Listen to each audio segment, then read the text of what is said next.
The applause inside the grand ballroom lasted nearly a full minute.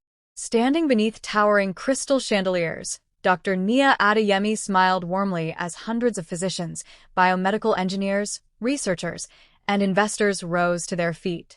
Behind her, a giant screen displayed the final slide of her keynote presentation on regenerative medicine. Months of research had earned standing ovations in universities across 3 continents, but this conference in Seoul carried special significance. The world's leading medical innovators had gathered under one roof. As the applause faded, dozens of attendees surrounded her. Dr. Adeyemi, your findings were remarkable. Would you consider collaborating with our institute? We'd love to discuss funding. Nia thanked each person with quiet grace. She never allowed success to become arrogance. Her late mother had often reminded her, knowledge opens doors. Character decides whether people invite you back. Nearly 20 minutes later, she finally slipped away from the ballroom. The corridors of Jinseong Crown Medical Center gleamed beneath warm golden lighting. Marble floors reflected expensive artwork hanging on immaculate walls. Through enormous glass windows, the Han River shimmered beneath the afternoon sun. Halfway toward the elevators, an unfamiliar pressure tightened across her chest. She slowed. Perhaps it was exhaustion. The conference had begun before sunrise. She had barely eaten. She inhaled deeply. Instead of easing, the pain sharpened. Her heartbeat accelerated. A cold sensation spread down her left arm. She stopped walking entirely. A nearby conference volunteer hurried over. "Professor, are you all right?" Nia forced a reassuring smile. "I think I'd better visit emergency." Within minutes, the volunteer escorted her to the executive emergency department located on the hospital's lower level. Luxury surrounded everything. Quiet music drifted through hidden speakers. Fresh orchids decorated polished reception desks. Private security officers stood discreetly near elegant waiting areas where wealthy patients sipped tea from porcelain cups. Nia approached the receptionist. "I've developed sudden chest pain and dizziness." The receptionist barely glanced up. "Passport." Nia handed it over. The woman typed lazily before sliding several forms across the counter. "Please complete these. My chest hurts." "I understand." The reply carried no urgency whatsoever. "Someone will call your name." Nia nodded politely and completed the paperwork despite the growing discomfort. 10 minutes passed. Then 15. A sharply dressed businessman entered holding his assistant's arm. Immediately, 2 nurses escorted him through secured doors. 5 minutes later, an elderly socialite arrived. She, too, disappeared into a treatment room almost instantly. Another luxury patient arrived after her. Then another. Each bypassed the waiting area completely. Nia quietly watched. She checked the electronic queue. Her name remained unchanged. Waiting. The pressure inside her chest intensified. She approached the desk again. "Excuse me, my symptoms are becoming worse." Without looking away from her monitor, the receptionist replied, "Please wait. I've begun feeling numbness." "The doctors are occupied." Nia returned to her chair. She had spent years teaching physicians never to underestimate patient complaints. Ironically, now she was becoming one herself. Across the lobby, senior consultant Dr. Kwon Sungji reviewed incoming patient files. One junior doctor approached him. "This patient reports severe chest pain." Dr. Kwon barely glanced at Nia's chart. Instead, he looked toward another arriving guest. "The investor first." "But doctor?" "The investor." The conversation ended. Nia lowered her eyes. She wasn't angry. She was disappointed. Nearby, 2 nurses whispered quietly enough that they assumed nobody else could hear. "International visitor." They always panic. "It'll probably be anxiety." The words landed harder than the pain. Still, she said nothing. She folded her hands together, closed her eyes, and waited, because somewhere inside her remained the hope that someone would simply do their job. At almost the same moment, a black luxury sedan rolled beneath the hospital's executive entrance. The driver stepped out first, but the passenger quietly stopped him. "I'll walk alone." Seo Taegan adjusted the sleeve of his understated black tailored suit before entering the hospital through a private corridor. Few people recognized him. That was intentional. Officially, he served as CEO of an international investment company. Unofficially, his influence reached far deeper into Seoul's elite circles. Despite everything people whispered about him, he preferred silence to spectacle. Today, he wasn't conducting business. He had come to visit the retired teacher who had once saved his life, not with money or power, but by convincing an angry teenager that intelligence could accomplish what violence never would. Room 1908, Executive Recovery Wing. That had been his destination. Instead, something unusual caught his attention. The emergency lobby felt wrong. Not loud. Not chaotic. Wrong. People avoided looking toward one corner. Taegun followed their gaze. A young woman sat perfectly still in an elegant cream suit. One hand rested against her chest. Sweat glistened along her forehead. Yet she carried herself with remarkable dignity. No complaints. No dramatic gestures. Only quiet endurance. He checked the reception display. 46 minutes. He looked toward the treatment rooms. Patients continued entering ahead of her. His expression never changed. He simply watched. An elderly orderly pushing cleaning equipment noticed him observing. The old man hesitated before speaking. She's asked for help 3 times. Taegun turned slightly. They keep telling her to wait. How long? Nearly an hour. The orderly lowered his voice. I've worked here 22 years. I've never seen someone with those symptoms left sitting that long. Taegun thanked him with a slight nod. No anger crossed his face. No threats. He merely continued watching. Across the room, Nia attempted another slow breath.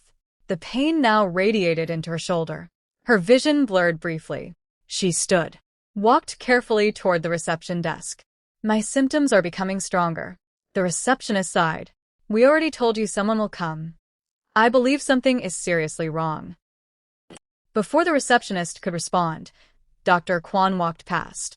She looked toward him. Doctor. Without stopping, he handed another chart to a resident. Prepare Suite 3. The resident glanced toward Nia. What about her? Later. Those 2 syllables echoed louder than shouting. Taegun saw everything, including the disappointment that briefly crossed Nia's face before she thanked the receptionist anyway. She thanked them, after being ignored. That single act revealed more about her character than any resume ever could. The digital clock above the reception desk changed from 3:17 to 3:18. Nia attempted to return to her chair. Halfway there, the world tilted. The polished marble floor seemed to ripple beneath her feet. Her fingers instinctively reached toward the nearest chair. They missed. A sharp gasp escaped her lips. Then everything disappeared. She collapsed. The sound echoed across the elegant lobby. For one frozen heartbeat. Nobody moved. Then chaos erupted. Emergency. Crash cart. Call cardiology. Doctors who had ignored her moments earlier suddenly sprinted toward the fallen researcher. Nurses rushed from every direction. Monitors arrived.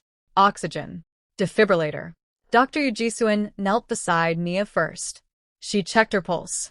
Her expression immediately changed. This isn't anxiety.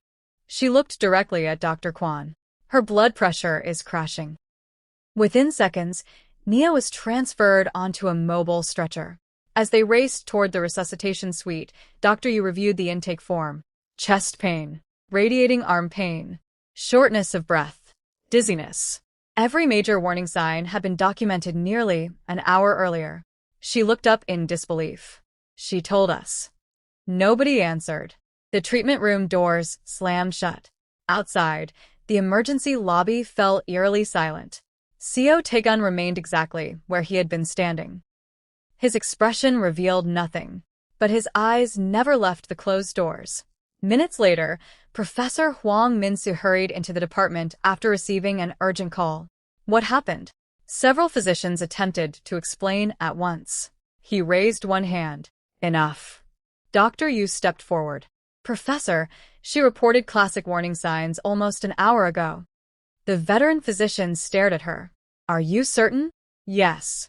He slowly turned toward the reception desk, then toward Dr. Kwon. Finally toward the waiting room where Nia's untouched admission forms still rested neatly on the table.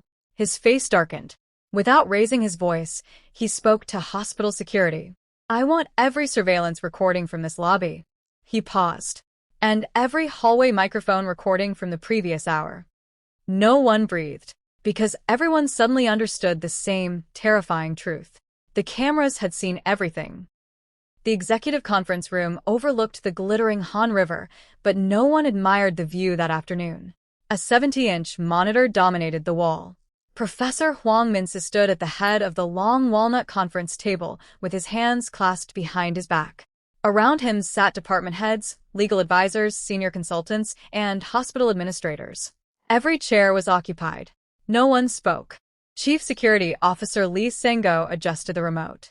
The recordings begin at 2:31 p.m. The screen came alive. There was Nia entering the emergency department with calm, measured steps.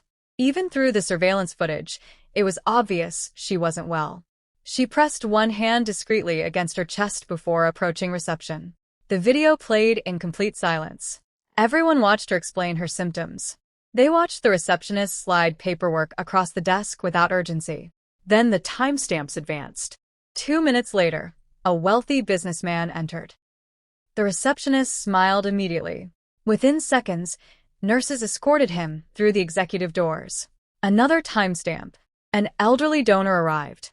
Again, immediate treatment. Then another influential guest. And another. Each patient had arrived after Nia. Each disappeared into treatment before her. Professor Huang's jaw tightened. Continue. The footage shifted to another camera. Nia stood at the reception desk again. Her posture had changed. She leaned slightly forward now, struggling to remain composed. Though there was no audio, everyone could clearly see her explaining that her condition had worsened. The receptionist barely looked up. Another dismissive wave toward the waiting area. The room remained painfully quiet. Then came the hallway camera. Dr. Kwon walked past. Nia politely tried to get his attention. He accepted another patient's chart without even acknowledging her presence. Professor Huang closed his eyes briefly. Chief, Lee paused the recording. There is additional audio from Corridor 3. He pressed another button. The room filled with unmistakable voices. International visitor. Probably anxiety. Schedule the investor first. Later. No one at the conference table moved. Those words, spoken casually less than an hour earlier, now sounded devastating. Professor Huang slowly removed his glasses. I've dedicated 41 years of my life to medicine. His voice was barely above a whisper. I have defended this institution in every international ranking. He looked around the room. But today, he paused. I don't recognize it. Across the table, Dr. Kwon finally spoke. Professor, we were prioritizing available resources. Professor Huang looked directly at him. Were you? Executive patients required. Professor Huang interrupted. Did chest pain suddenly become less dangerous depending on who experienced it? No one answered. He turned back toward the screen. Continue. The final recording began. Everyone watched Nia attempt to stand. They watched her collapse. Only then did doctors begin running. Only then did urgency appear. Professor Huang quietly whispered. 30 seconds. No one understood. He continued. 30 seconds changed everyone's priorities. The conference room fell into complete silence. Outside the conference room, word had already begun spreading through the hospital. No one knew exactly why the executive board had gathered so suddenly. Everyone knew something serious had happened. Nurses whispered in medication rooms. Residents exchanged uneasy glances. Even patients sensed the unusual tension. Meanwhile, Seo Taegun sat alone inside the hospital's rooftop healing garden. A warm breeze carried the scent of pine trees across the stone pathways. He wasn't reading. He wasn't making phone calls. He simply watched the city below. Footsteps approached. Hospital Director Professor Huang stopped a respectful distance away. Mr. Seo. Taegun looked up politely. Professor. I owe you an apology. For what? You witnessed something no visitor should ever see. Taegun remained silent. Professor Huang continued. When I founded our international ethics program, I promised every patient would be treated with equal dignity. His shoulders lowered. Today I learned that promise was broken. For several moments, only birds could be heard. Finally, Taegun spoke. I have a question. Professor Huang nodded. If the woman who collapsed had been your daughter? The older man's expression changed instantly. Would she have waited 48 minutes? The question landed with crushing weight. Professor Huang looked away. His answer never came. It didn't need to. Both men already knew it. Taegun stood. I didn't come here seeking punishment. No. I came to visit my former teacher. He adjusted the sleeve of his jacket. But once I witnessed what happened, he glanced toward the hospital tower. I became concerned about everyone who enters those doors. Professor Huang bowed his head. I understand. No. Taegun's voice remained calm. I don't think you do. The older man looked up. If one brilliant researcher can be ignored in broad daylight, how many ordinary people have gone home believing no one cared enough to listen? The question lingered long after Taegun quietly walked away. The following morning, the atmosphere inside Jinseong Crown Medical Center felt entirely different. Conversations stopped whenever senior administrators appeared. Staff who normally laughed during morning rounds now spoke in hushed voices. Rumors traveled faster than elevators. Inside a private interview room, Professor Huang began individual meetings. Doctors entered one at a time. Each account sounded slightly different. I was assisting another patient. I assumed someone else had examined her. The waiting area was busy. No one believed she was unstable. Each explanation shifted responsibility elsewhere. Hours passed. Then came Dr. Yu Jisuan. She entered quietly and took her seat. Professor Huang smiled kindly. Tell me exactly what happened. She hesitated. Her career flashed before her eyes. Speaking honestly could isolate her from powerful senior consultants.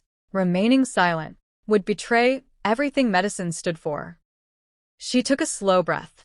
When Dr. Adeyemi arrived, Professor Huang noticed something. She had used Nia's name, not the patient, not the visitor.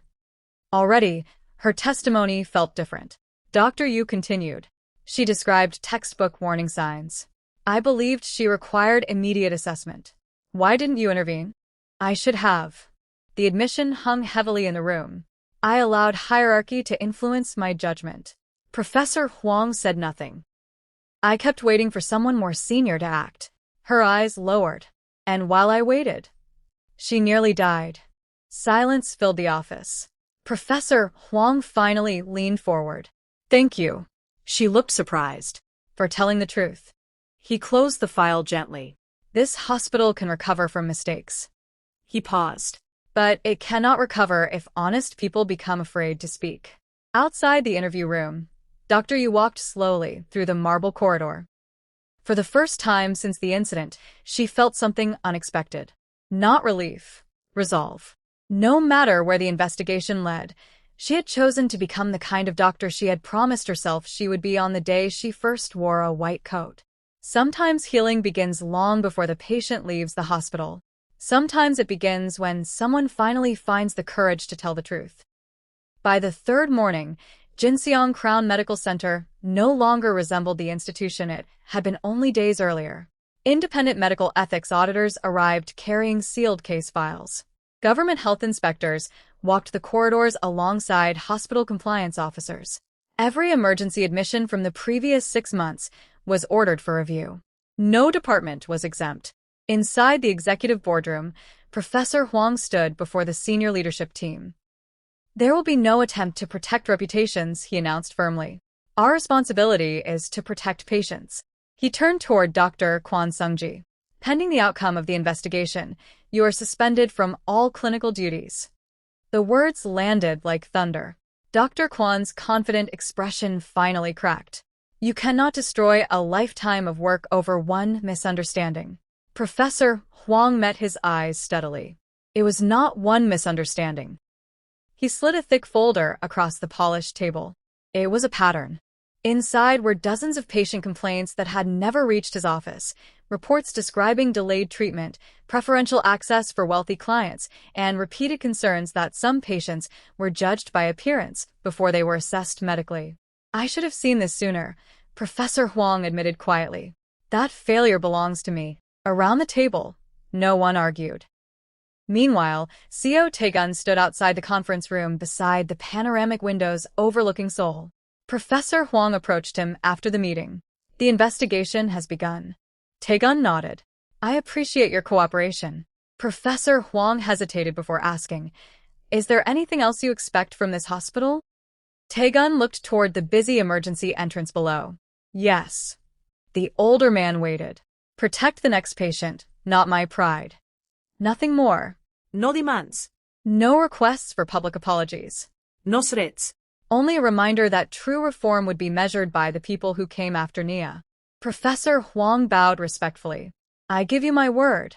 Soft morning sunlight filtered through floor-to-ceiling windows into one of the hospital's executive recovery suites.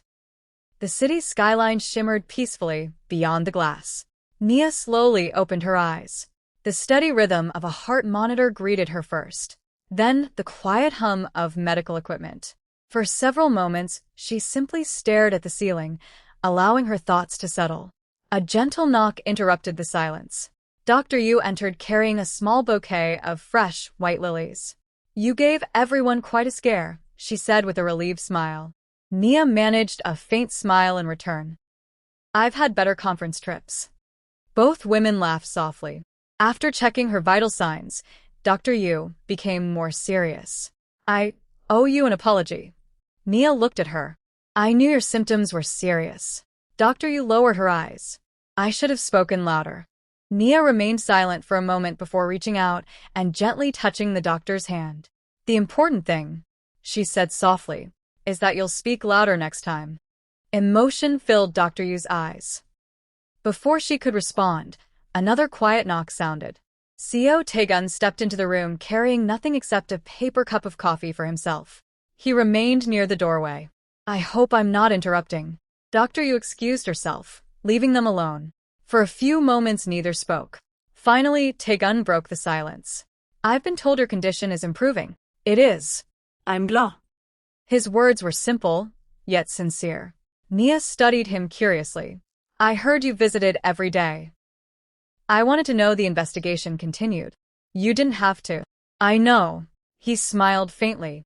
My teacher always said that influence means very little if it isn't used to protect someone's dignity.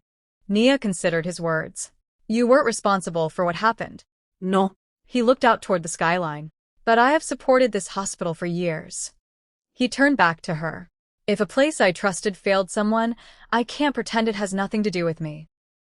For the first time since they had met, Nia saw not the powerful businessman everyone whispered about, but a man quietly carrying responsibility he could easily have ignored.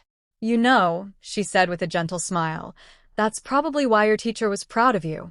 Taegun's expression softened. I hope so.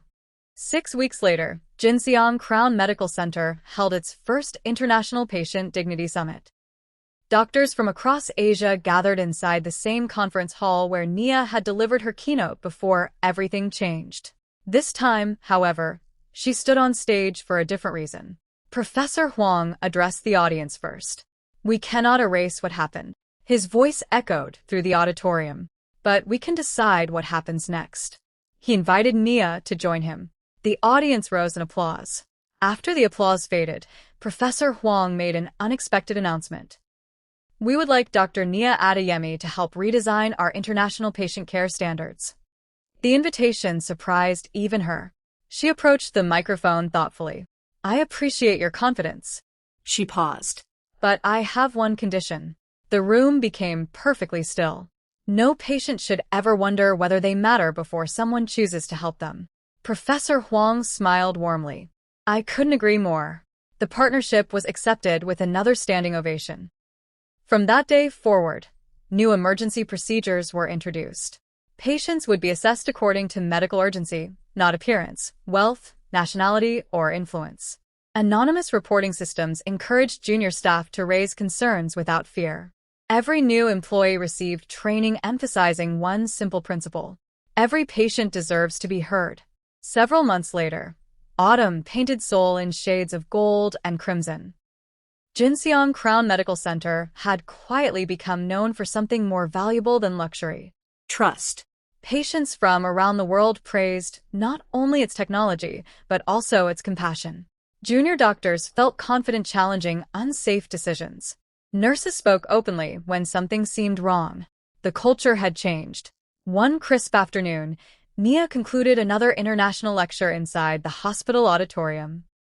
As she stepped outside, she found Seo Taegun waiting near the entrance beneath rows of flowering trees. He carried 2 cups of coffee. "I guessed you might still prefer tea," he said with a small smile, handing her one instead. She laughed. "You remembered. I try." They began walking slowly through the rooftop healing garden overlooking the Han River. After a comfortable silence, Taegun spoke. "You changed more than a hospital." Nia shook her head gently. No. She looked toward the busy emergency entrance below, where doctors hurried to greet newly arrived patients. "We simply reminded people what medicine was supposed to be." Taegun followed her gaze. Down below, a young nurse rushed to assist an elderly visitor the moment he entered. No hesitation. No questions about status. Just care. Taegun smiled quietly. Then perhaps that reminder saved more lives than either of us will ever know. The evening sun bathed the hospital in warm golden light as the camera slowly pulled back, revealing the skyline stretching beyond the Han River. Inside those marble walls, patients continued arriving from every walk of life. Some wealthy. Some ordinary. Some local. Some from halfway across the world. But from that day forward, each one crossed the same threshold with the same promise: that their life would be measured not by who they were, but by the urgency of the help they needed.